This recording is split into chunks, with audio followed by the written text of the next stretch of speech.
when did you graduate from Hamilton, and what was your major? I graduated in 2008. I double majored in psychology and creative writing.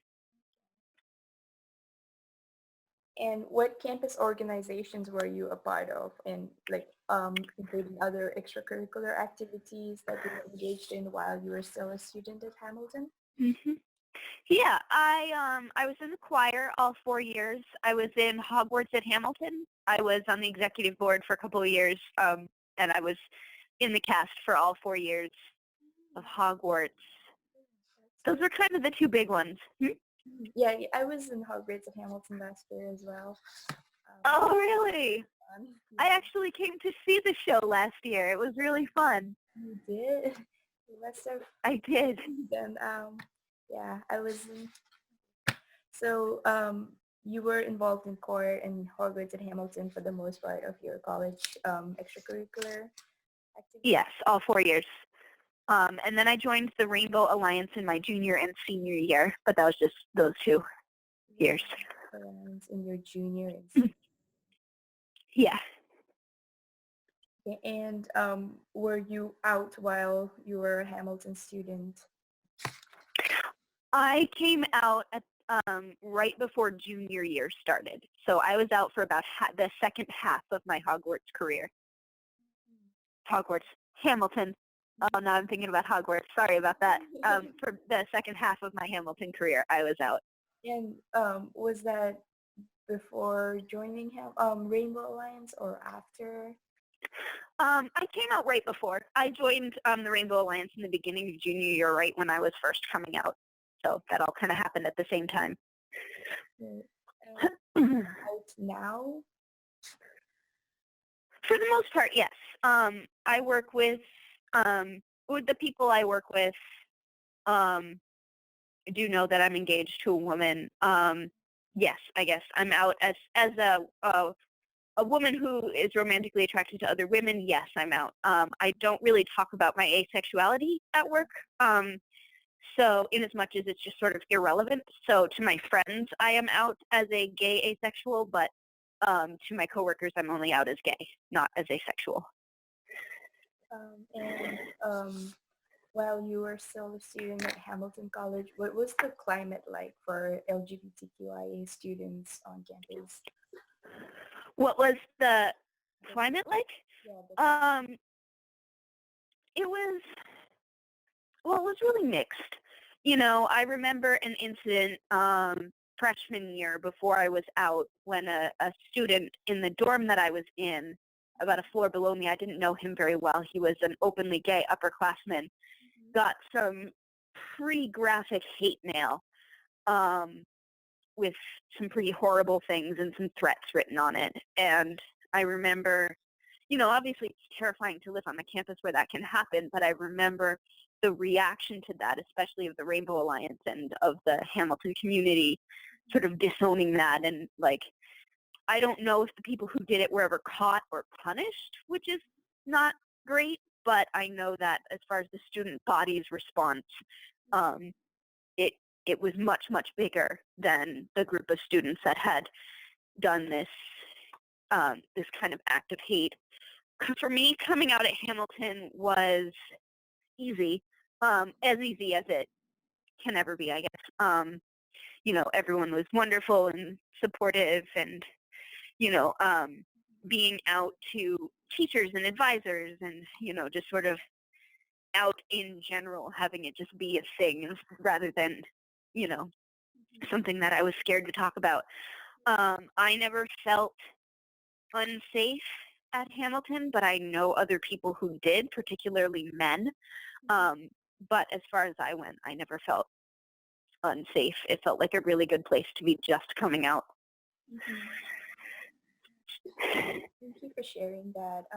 So I know you already talked a little about it, but if you could further elaborate, if you faced any personal hardships connected to your LGBTQIA identity while a student at Hamilton College? I didn't directly. There's nothing I can think of where I felt like I was being affected at all by my queer identity. My specific group of friends, I was sort of token for a little while, but in terms of the Hamilton community, my gay male friends experienced a lot of things, particularly from people who did not go to Hamilton but would come to Hamilton campus. They experienced um, a bit more abuse and street harassment, but I really didn't. So for me, it was okay. So other than that, what was the most difficult part of being a part of the LGBTQIA community at Hamilton College? What was the most what part? Sorry, What was the most difficult. difficult? Yeah. What was the most difficult part? I think um, socially, I think it was isolating, not in an intentional way, but just partially because of the groups of friends that I was aligned with, and sort of the Rainbow Alliance being a bunch of people I didn't know very well. So coming out was sort of isolating in an accidental way. I continue, my friends were primarily straight, and the people who weren't straight were gay men. And so and I would go to the Rainbow Alliance, and which when I was there was primarily gay men and straight women, with some queer women there too as well. But so there was sort of this social isolation that happened by accident, and that was tough. Just not having anyone who I could really connect to right in my process of coming out. And I actually went abroad for a semester, for my spring semester junior year. And I went abroad, and I happened to find a group of friends that consisted mainly of queer women. And so that's sort of when it came clear to me how socially isolating being queer on the Hamilton campus can be. But and then again, when I came back, it was sort of back to being this sort of token person and this token lesbian in my friends group, or the kind of outsider on the Rainbow Alliance. But that was really the only difficult thing that I personally faced. I know that a lot of the men on campus at that time were facing things that were much more difficult than that. Mm, Thank you. And so you talked about some of the challenges. What was the best part of being LGBTQIA at Hamilton College? Um, I think how safe it felt for me particularly to be out and to be coming out and to be kind of exploring that, because the community, I'm sure they do still, but worked very hard to have everyone know how accepting of diversity and everything they were. And so coming out to people, I never felt scared. I mean, I felt nervous, but I never felt afraid for my personal safety. I never worried that something bad was going to happen to me. I knew, walking around campus at night, if people from off campus were coming by and harassing people, I was never a target of that. And so not that part being the best, but just the freedom to be able to come out to my friends and come out a little bit more to acquaintances and talk about being gay or talk about dating women, as an aside in other contexts, and not have to worry that I was going to face any kind of backlash for it, I guess was probably the best part for me. That's really nice to hear. And I know how sorry. So thank you for sharing that. Must have been quite an experience for you at the time. Um, and then my next question is, did you engage in any campus activism for the LGBTQIA community while you were a student at Hamilton College? And if so, what kind of activities did you create or participate in? What did I participate in? Politically, what was happening when I was there? Um, it's funny because a lot of big turning points in sort of the development of LGBTQ rights across America really happened right after I graduated. Mm-hmm. Um, and in terms of remembering what went on campus, I don't remember specifically any kind of activism or protesting or petitions or anything for any kind of political change that was happening my junior and senior year that I was part of. Funny enough, months after I graduated, Vermont, which is a state that I grew up in, I wasn't born there, but I grew up in Vermont. Right after I graduated that year, in the wake of sort of Proposition 8 and all of that, Vermont actually got gay marriage through legislative action. And I was a huge part of that. And I was very inspired by the Rainbow Alliance to kind of join that and be part of that and continue that fight. And we won, Vermont got gay marriage. But in terms of things that were happening while I was on campus, I can't think of anything that was even happening for me to join. Mm-hmm. Okay. Thank you. So that was pretty much all of what I had to ask about your experiences at Hamilton College as an LGBTQIA community member. And Okay. now just to go on to the next few questions under the general LGBTQIA questions. I just wanted to start off by asking what impact did coming out or being LGBTQIA have in your work life? My work life. Yeah. So there's sort of a lot of layers to that. In terms of my closest coworkers, I've always been out as gay. It's not something. I mean, I wouldn't bring it up at the interviews right away, but coworkers would talk about their spouses, and I would bring up a girlfriend or something, or it would just sort of come up, and it would just sort of be there, and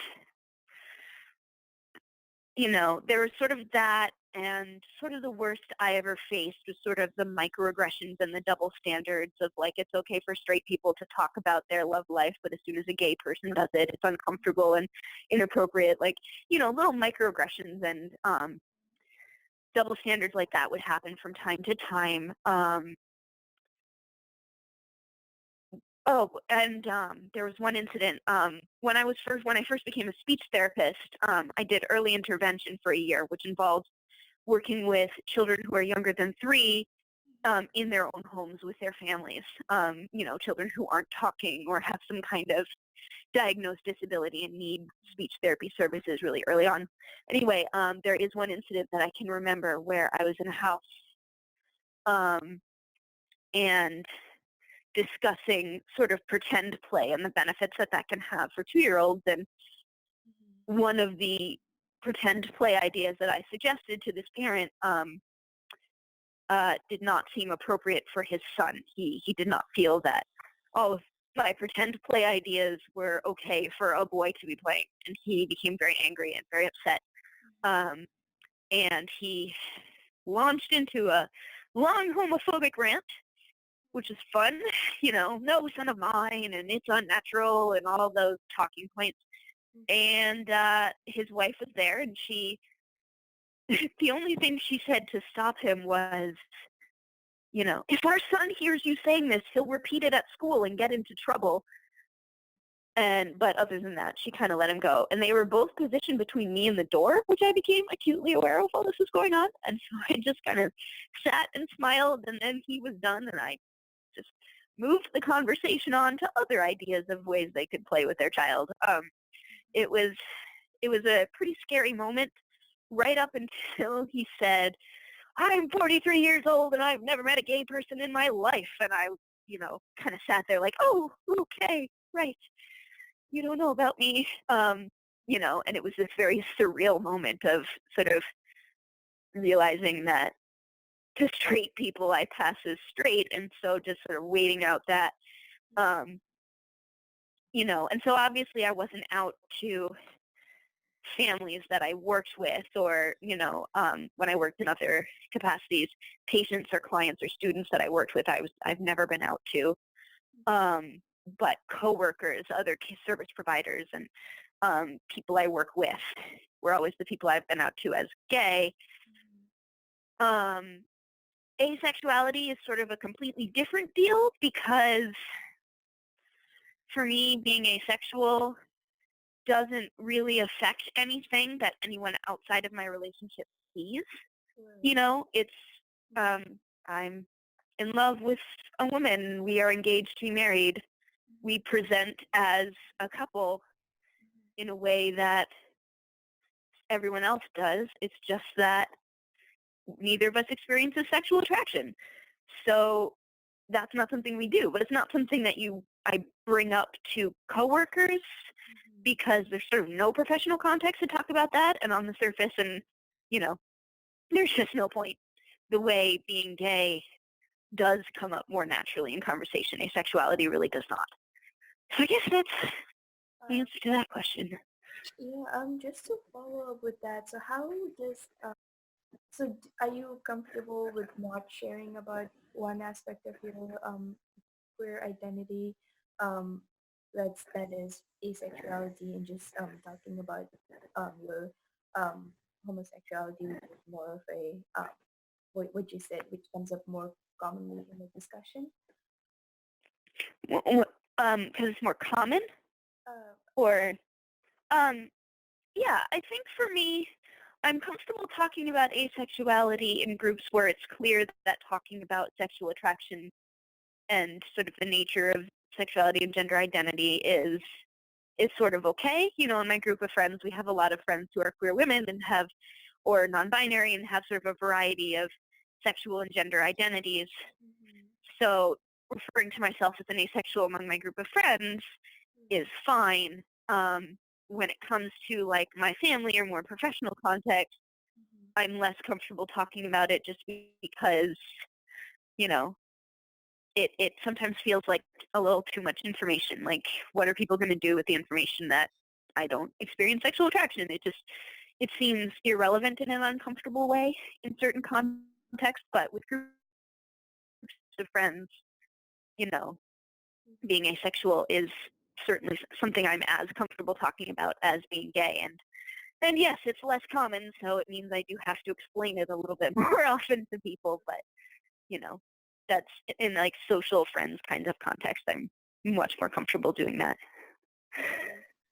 Just to segue into that conversation now, what impact did coming out or being being LGBTQIA have in your family life?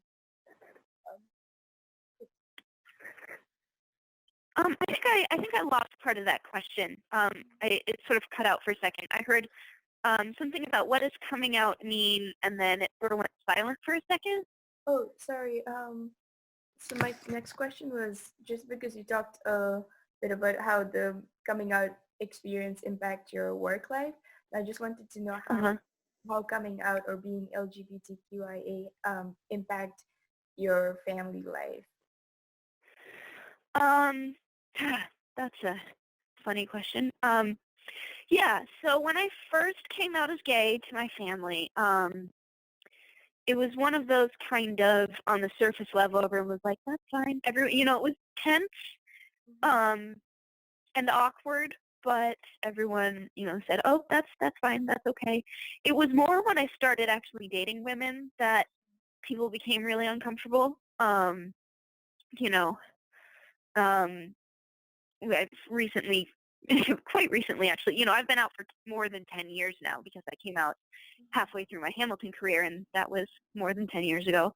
And I've been out to my family for almost as long. And at first it was fine. We just never talked about it. We would talk about kind of my straight siblings and my straight cousins would talk about their love life, and people just wouldn't ask me. And then when I actually did start dating women, and, there was even recently, as a couple months ago, being affectionate with my girlfriend to the level that my straight cousins or uncles and aunts are affectionate with each other was really uncomfortable and made them uncomfortable enough that they felt the need to address it, Mhm. you know. And so it did and it didn't, you know. I've never experienced sort of outright aggression, but it's more just sort of, we don't care if you say you're this, we just don't want to know about it. That has been particularly challenging among members of my extended family, and then Mhm. various members of my immediate family coming to terms with, like, the fact that me being gay does actually mean that I'm going to marry a woman. Like, you know, making that connection and becoming okay with that part of it and actually being okay in practice has been more of a struggle for my family than I realized until quite recently. So that's been sort of an ongoing process, I guess. Um, if you don't mind me asking, were you out to your family before you were out at Hamilton, or was it did it happen around the same time? It was actually the other way around. So I started coming out to Hamilton friends right before we all came back for junior year. Mhm. Um, so it was like towards the end of the summer I started contacting a bunch of my friends and being like, there's something I need to tell you. You know, and like right from the beginning of the school year, I started coming out to my friends. And then as the school year continued, I was gradually more and more openly out and, you know, casually bringing it up with people I didn't know as well and things like that. I told my parents in about exactly Thanksgiving. I went home for Thanksgiving vacation, and that's when I told my parents. So it was definitely later in terms of like those 2 months were a really pivotal 2 months for me, but it really, you know, in the scheme of things, it wasn't a huge chunk of time. Thank you. And then my next question, similar to your to what you have shared about your work life and family life being impacted by coming out. And I know you talked about your social life a little bit, but if you could just tell me more about how or what impact did coming out or being LGBTQIA have in your social life? Yeah, definitely. It's sort of, you know, like I said, people in words, you know, were very accepting. Some of my friends kind of knew it was coming. Um, in social terms, it sort of brought me from like in this group of friends where we all have these things in common to being this sort of token, because my friends group at that time was mostly cisgender heterosexual, and there were some out gay men in the group at the time, but I was very much the only queer woman, and while I was at Hamilton, I did not know a single gender non-binary person. So it was pretty, it was isolating in the respect of sort of I became the token person in my group, you know, and people would talk about like drama with hooking up with different boys or thinking these boys are attractive and these boys aren't, and you know, not being able to access that, but sort of my friends not really taking the time to think like, you know, that this was not a conversation that was going to be interesting to me anymore.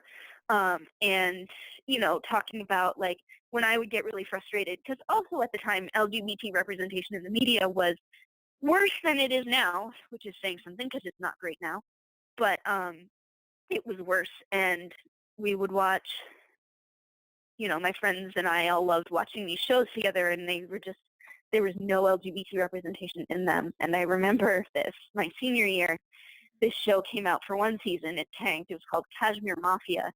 And in it is a character who just starts to come out as bisexual. And her storyline is handled very well right up until it isn't. And then it's handled quite badly, which is very frustrating as a queer woman to see that. And, you know, the little representation we get is pretty bad and frustrating. And I would vent my frustrations about the show and the circumstances to my group of friends who would say, oh, yeah, but you only think that because you're lesbian. And it was kind of like, yes, I do. That's why maybe I should be, like, and it was very, that kind of thing, just very isolating, and but not in a way I think that any of my straight friends were really aware of. So it didn't change in terms of I was sort of hearing about all the drama that all my straight friends were going through with each other and attending all the same parties and going to all the same events. But in terms of like the social dynamics of what we did, they changed significantly because there was not really space made for a queer woman in that group. So that was your social life at Hamilton. Um, Yep. what about your current social life with your identity? Um,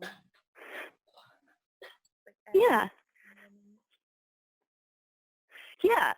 So now it's quite different. Now I live in the Pioneer Valley, not too far from Northampton, which is sort of known for being a pretty big collective of queer women and non-binary people.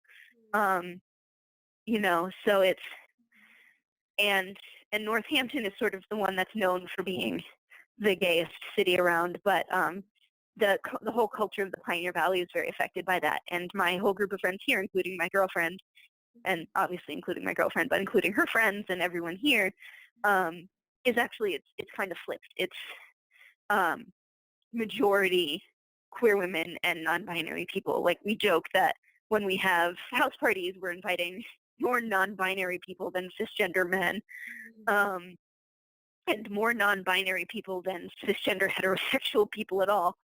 So it's a very different experience, and that experience was sort of highlighted recently when a bunch of Hamilton graduates from my year, we got together and we had a little nice fall weekend together, and it was really nice. But it was like, oh right, you are all gay men and straight women. This is I remember this, but now it's completely different. Well, that's really nice to hear that now you have I don't know, I might say like a better social life and people you feel more connected with on some level. Yeah. And like, oh, thank you. sorry, sorry. And then you said you didn't have any religious. You weren't member of any religious organization, but You know, yeah. I was right up partway through freshman year, and I actually had forgotten about this.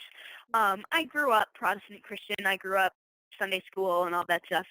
So I joined the Hamilton Christian Fellowship my freshman year, and then ended up quitting, I think, before even the end of first semester because it was really hard. There was a lot of blatant sexism and blatant homophobia. And at that time I was questioning. I hadn't told anyone I was questioning, but I was questioning, and it was a very stressful experience, so I ended up quitting. But that was really my only religious experience. I stopped doing anything with religion after that. Okay, yeah, because that actually ties in really well with what I was gonna ask about how what impact did coming out or being LGBTQIA have in your spiritual life. If you could just expand more on what you just talked about. Yeah. Yeah, so I had cut all ties with the Christian Fellowship by the time I came out. I did have a conversation with Jeff McCarn because he and I, so he and I knew each other through various things because I would be involved in his church services from time to time, and particularly singing. And so when I first came out, I did have a conversation with him, and he was wonderful about it. I don't know that I wasn't officially involved in those church services for as consistently as other people were, but I did have a conversation with him that went very well. And it was sort of the nail in the coffin for me. My relationship with the Christian Fellowship at all was, I left them partway through freshman year, and there was just, once I started coming out, there was no question that I was not even socially connected to them anymore. And you haven't been involved with any religious organizations or spiritual life after that? In my post-Hamilton life, no, I have not. Not really.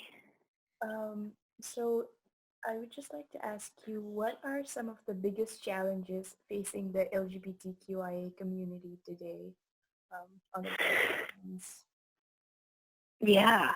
I think as much as a lot of people are, the LGBTQ community is in danger of losing a lot of ground that we've gained socially and politically. I think there's always that danger, but especially now that we have an administration and a government that is getting more and more open about blatantly discriminating against various people in different ways, down to blatantly preventing people of color from voting, and hate crimes being open, people being open about like why they're harassing someone. And I think, like a lot of groups, LGBTQIA people, especially trans people and non-binary people, and especially queer people of color, I think are really facing a danger of losing a lot of the ground that we have felt like we have gained. When we had the gay marriage struggle, it certainly wasn't the end of our struggle for rights. It certainly wasn't everything that we needed, but we were in a really good place, and in a place to go from there to work on protections for trans people and job protections for everyone in all 50 states. And we were in a really good position to get there. And I think with this administration, we've sort of changed our struggle to make sure we don't lose what we have, and to make sure people who are marginalized in more than one way within our group are not forgotten, because they are the ones who will suffer the most. So I think, there's so much else that we could have done, so much ground we could have left to cover, but I think right now it's just fighting to make sure we keep what we've gained, and that things don't get hugely unsafe for trans people and or people of color in the LGBT community, and just, personal safety and lack of regression, I think is what we're, what our focus is going to be for a little while now. I certainly agree with what you've said, and it definitely is a concern here, especially with this political climate we have at the moment. And well, and I'm really grateful that you've openly shared all of these things and answered all these questions with utmost honesty. Thank you so much for that. Just a few closing questions for you. I just want to ask you if there was anything that we missed or anything else you wanted to add to this interview before we wrapped up everything. There's nothing off the top of my head that I can think of. I think from my experience, I know other people. I know that other people who were coming out on campus at the same time as I was had a very different experience than me. But in terms of like my experiences and my witnessing of other people's experiences, no, I don't think we've missed anything.